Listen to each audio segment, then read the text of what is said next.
So for today's Norwegian breakfast, we are eating Crispbread. Crispbread is a Swedish bread made from at least the 6th century, and originally it was made out of rye flour, salt, water, and yeast.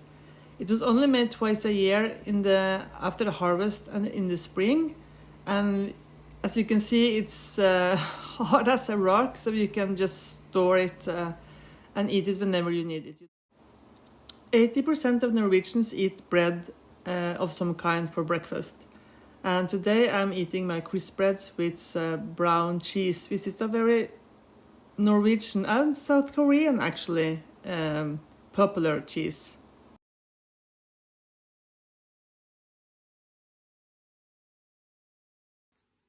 Hello, my name is Nina and this is my channel A Norwegian in Norway.